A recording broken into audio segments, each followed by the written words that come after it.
बहुत ज़्यादा पूछे जाने वाला सवाल ये है कि बायोलॉजी के अंदर हमने किंगडम्स के अंदर से क्या-क्या करना है। तो अगर मैं आपको अपने बारे में बताऊँ तो मैंने तो जब हमने जब प्रिपरेशन की थी, तो ख्वाह वो एफएससी हो या चाहे वो एमडी कैट हो, मैंने किंगडम प्लांटी, किंगडम एनिमेलिया पूरे-पूरे किए थे। ऐसा बिल्कुल भी नहीं हुआ कि मैंने अ, उनको चॉइस पे छोड़ा हो, ना ही एफएससी में और ना ही एमडी कैट में। क्योंकि देखें क्योंकि देखें आप बिल्कुल भी चांसेस बिल्कुल भी नहीं ले सकते। आपके पास कोई रूम होना ही नहीं चाहिए रिग्रेट का। आपने अपनी जब तैयारी करनी है तो आपने अपना 100% देना है। आपने शॉर्टकट्स नहीं ढूँढने हैं। तो आपने अपना फुल 100% प्रिपरेशन जब आप रखेंगे, आपने कोई डाउट नहीं छोड़ना अपने ज़हन में। आप ये ना हो कि पेपर से 1 दिन पहले आपके ज़हन में ये ख़्याल आए कि अगर मैंने ये वाला चैप्टर नहीं किया और अगर इसके अंदर से सवाल आ गए तो मैं क्या करूँगा? आपने अपनी तरफ से तैयारी मुकम्मल करनी है। तो मैंने तो अपनी तरफ से किंगडम प्लांटी, किंगडम एनिमेलिया पूरे किए थे क्योंकि मुझे नहीं पता था कि अगर हमारे जो सवाल आएँगे वो किस तरह के होंगे और वो किस-किस चैप्टर के अंदर से आएँगे। लेकिन जब हमारा पेपर हुआ तो उसमें जो मैंने एक चीज़ फिगर आउट की कि जो किंगडम्स का सिलेबस है वो पहले से बहुत ज़्यादा सिम्प्लीफाई कर दिया गया। पहले किंगडम्स में आपको किंगडम एनिमेलिया पूरा करना पड़ता था, फंजाई है, बैक्टीरिया का जो चैप्टर है वो आपको पूरा करना पड़ता था। अब चीज़ें थोड़ी-सी सिम्प्लीफाई हो गई हैं। अब आप अगर अपने यूएचएस का सिलेबस देखेंगे तो यूएचएस के सिलेबस में मेरा ख्याल है चैप्टर नंबर 5 या पॉइंट नंबर 5 के अंदर का जो हेडिंग है वो उसने लिखी हुई है वैरायटी ऑफ लाइफ। और जब आप अपनी एफएससी फर्स्ट ईयर की बुक देखते हैं तो उसके अंदर भी आपका एक चैप्टर है वैरायटी ऑफ लाइफ का। तो एक चीज तो बड़ी क्लियर होगी कि जब आपने अपने किंगडम्स की प्रिपरेशन करनी है तो वैरायटी ऑफ लाइफ का जो चैप्टर है फर्स्ट ईयर का आपने वो करना है। उसके अंदर वायरसेस आपके आते हैं, वायरसेस पिछले सिलेबस में भी इंक्लूडेड थे, आपके आने वाले सिलेबस में भी इंक्लूडेड हैं। इसके अलावा जो बाकी के जो किंगडम्स हैं उनकी आपको क्लासिफिकेशन आनी चाहिए। 2 टू 5 किंगडम क्लासिफिकेशन जो आपकी बुक के अंदर लिखी हुई है, आपको वो आनी चाहिए कि जो आपका किंगडम जो फंजाई है उसके आपके पास क्या फीचर्स हैं और बाकी के जो किंगडम्स हैं उसके आपके पास क्या फीचर्स हैं। तो एक चीज़ तो ये है कि ये तो बहुत सिंप्लीफाई होगा कि जब आपने किंगडम्स करने हैं तो आप चैप्टर 5 को ही फॉलो करें। क्योंकि अगर आपने एमडी कैट 2020 का पेपर देखा होगा या अगर आपने अभी तक देखा नहीं है तो आप एक दफ़ा उसको गो थ्रू ज़रूर कीजिएगा। आप रियलाइज़ करेंगे कि आप रियलाइज़ करेंगे कि जो किंगडम्स का जो पोर्शन है ना, उसमें से अव्वल तो सवाल आए ही बहुत कम थे और जो आए भी थे वो बहुत जनरल थे। किसी भी एक किंगडम का स्पेसिफिक करके ख्वाह वो प्लांटी है, एनिमेलिया है, फंजाई है, कोई भी स्पेसिफिक सवाल नहीं आया।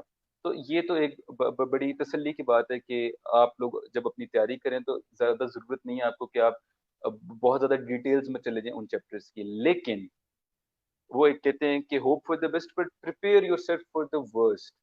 आपने वर्स्ट की तैयारी करनी है तो आपने डाउट नहीं कोई छोड़ना अपने ज़हन में कि अगर मैंने फलां चैप्टर को नहीं किया और उससे सवाल आ जाएगा तो मैं क्या करूँगा? उसके लिए मैं यही सजेस्ट करता हूँ अपने जूनियर्स को कि आपके जितने भी चैप्टर्स जितने भी किंगडम्स आपके सिलेबस के अंदर लिखे हुए हैं, फॉर एग्जांपल अगर किंगडम प्लांटी लिखा हुआ है, तो किंगडम प्लांटी की जो इंट्रोडक्शन है, आपने वो कर लें आप एक दफ़ा। और जो किंगडम प्लांटी के जो इंट्रोडक्टरी चैप्टर्स हैं स्टार्ट वाले, मेटाज़ोआ क्या होता है, पैराज़ोआ क्या होता है, यूमेटाज़ोआ क्या होता है, ये जो सारी चीज़ें हैं, इस तरह आपको पता होना चाहिए कि भई ये चीज़ें दिस स्टैंड फॉर व्हाट, इनका मतलब क्या है और इनके अंदर जो इन्फॉर्मेशन लिखी है वो क्या है। तो एक तो मैं ये कहता हूँ कि जो इंट्रोडक्टरी आपके 5-6 पेजेज़ होते हैं ना किंगडम्स के, वो आप एहतियातन एक दफ़ा पढ़ लें। अगेन मैं ये नहीं कह रहा कि आप उनको रट्टा लगाने लग जाएँ और आप अपने पूरे-पूरे किंगडम्स करने लग जाएँ। एहतियातन अपनी सैटिस्फैक्शन के लिए, ताकि पेपर से 1 दिन पहले कोई आपके ज़हन में डाउट ना हो कि यार अब किंगडम्स अगर मैं नहीं कर सकता तो मैं अब किंगडम्स मैंने किए नहीं तो अब मैं उनको किस तरह टैकल करूँगा? तो एहतियातन आप इंट्रोडक्टरी 5-6 पेजेज़ पढ़ लें और इसके अलावा किंगडम्स के अंदर जो टेबल्स लिखे हुए हैं, आप एक दफ़ा उनको गो थ्रू कर लें। क्योंकि टेबल्स जो हैं वो एक्चुअली क्या हैं, वो समरी हैं आपके पास उस सारी इन्फॉर्मेशन की जो आपके चैप्टर के अंदर रिटन। तो आप एक दफ़ा जब टेबल्स देख लेंगे ना, फॉर एग्जांपल फंजाई के अंदर टेबल लिखा हुआ है, तो आप उस टेबल को एक दफ़ा रीड कर लेंगे तो आपको मेजॉरिटी ऑफ द इन्फॉर्मेशन जो आपके पास होनी चाहिए वो आपको मिल जाएगी।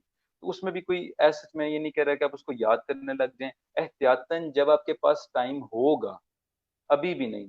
जब आप समझते हैं कि आपकी बाकी तैयारी कंप्लीट है, अब आपके पास थोड़ा सा एक्स्ट्रा टाइम है, तो आप उसको एक दिन के अंदर, मेरा ख्याल है आप 3-4 घंटे लगा के एक दफा बस आप अगर रीड कर लेंगे ना, तो कम से कम आपको तसल्ली हो जाएगी। थोड़े से आपके एफएससी के जो कॉन्सेप्ट्स होते हैं, जो एफएससी में आपने याद किया होते हैं, एक तो वो आपको दोबारा रिवाइज हो जाएगा, और दूसरा ये है कि आप खुद भी आपके अंदर एक मेंटल सेटिस्फेक्शन आ जाएगी कि मैंने अगर फलां सवाल है, तो अगर कोई फलां किंगडम है या फलां आपके पास चैप्टर है, तो अगर ऐसा कुछ आ भी जाता है तो मैं अपनी तरफ से प्रिपेयर्ड हूँ, और ये वो चीज़ है जो जिसके अंदर मैं स्टैंड आउट करता हूँ बाकियों के अंदर। तो ये इस चीज़ का आप लोगों ने बड़ा ख्याल रखना है कि जब किंगडम्स की आप तैयारी कर रहे हैं तो आप इस तरह उसको करें। और अगेन, अगर आप ज्यादा अगर आप पुराने पास पेपर्स देखेंगे तो आपको आइडिया होगा कि किंगडम्स के अंदर से सवाल आए हैं। लेकिन जब आप मेरे 2019 का या मेरी बारी का आप जब एमडी कैट का पेपर देखेंगे तो यूल रियलाइज कि भी वैरायटी ऑफ लाइफ के अंदर से बहुत मिनिमल चीजें पूछ रही हैं। तो उसमें घबराने की जरूरत नहीं है। किंगडम्स के हवाले से मेरा ख्याल है कि अगर आप चैप्टर 5 कर लो, आप इंट्रोडक्टरी पेजेस कर लो हर चैप्टर के, वो वेरी करते हैं। कुछ चैप्टर्स की इंट्रोडक्शन थोड़ी लंबी है, जैसे किंगडम एनिमेलिया की है, और जो कुछ चैप्टर्स है फॉर एग्जांपल फंजे वगैरह, उनकी इतनी लंबी नहीं है। आप इंट्रोडक्टरी पेजेस कर लें और आप उसके अंदर जो दिए गए टेबल्स हैं वो कर लें।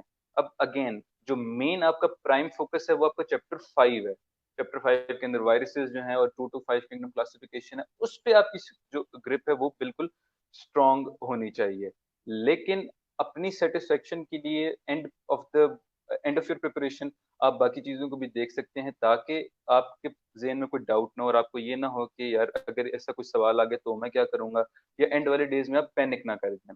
तो इस चीज का आपने बड़ा ख्याल रखना कि जब आप उस चैप्टर की तैयारी कर रहे हैं तो ज्यादा जरूरत नहीं है आपको कि आप बिल्कुल डिटेल में अंदर जाएं उन किंगडम्स की। इस हवाले से अगर हम इस हवाले से अगर हम एक अब हम देख लेते हैं हर सब्जेक्ट को अलग-अलग से। तो सबसे पहले हम बात करते हैं बायोलॉजी की। चले बासत भाई वेलकम आ ही बैक। गए हैं। मैं बल्कि आप मुझे कहें वेलकम बैक। जी वेलकम बैक बासत भाई। बहुत अच्छा यार तलहा, बड़ा जबरदस्त सेशन जा रहा है। मैं देख रहा था अपने मोबाइल पे, और मेरा तो ख्याल ये है कि आप ही किया करें, और आप ही बच्चों के जो क्वेश्चंस हैं उनके जवाब दिया करें। मैं तो बीच में वक्त शायद जाया होता है। और अब बासत भाई, कमेंट्स मैं भी तो आ अपनी रहे हैं, और जूनियर्स एक के लिए एक हमेशा ही हाजिर हूँ। एक एक जो दोस्त था उसका बड़ा जबरदस्त कमेंट आया कि बासित भाई आपने घबराना नहीं है, लाइट आपकी चली गई है। चले आप प्लीज कंटिन्यू, आप जो बता रहे थे प्लीज बताएं आप। मैं बस भी असल में जरा सब्जेक्ट वाइज बता रहा था जी कि जी बिल्कुल हर ठीक है, बिल्कुल सब्जेक्ट ठीक है, के आप बारे में कंटिन्यू जो करें। इम्पोर्टेंट चीजें। तो सबसे पहले ये है कि बायोलॉजी की अगर बात करें तो बायोलॉजी का जो पोर्शन है वो सबसे लंबा होता है। तो बायोलॉजी के पोर्शन में मैं जो सजेस्ट करता हूँ अपने सारे जूनियर्स को, वो ये है कि आपको बुक का एक एक लफ्ज आना चाहिए। क्योंकि बायोलॉजी में कॉन्सेप्ट्स आपके मैटर तो करते हैं, लेकिन आप पास्ट पेपर्स को अगर उठा कर देखेंगे तो मोस्ट ऑफ द जो स्टेटमेंट है ऑफ जो आपके क्वेश्चंस हैं वो आपकी एफएससी की बुक से लिया गया। एक सवाल की एग्जांपल मैं अक्सर देता हूँ, मैं दोबारा उसकी एग्जांपल दे देता हूँ। एमडी के 2013 का सवाल है कि जब ओव्यूलेशन होती है मेंस्ट्रुअल साइकिल ऑफ फीमेल के अंदर, तो आपके पास क्या रिलीज होता है, सेकेंडरी ओसाइट रिलीज होता है या ओवम होता है। तो बुक बहुत सारे जो बच्चे हैं वो उसका जो आंसर है वो ओवम करते हैं, क्योंकि बड़ी ना जनरल सी परसेप्शन बनी होती है कि इसका ओवम आंसर होगा या इसका एग आंसर होगा।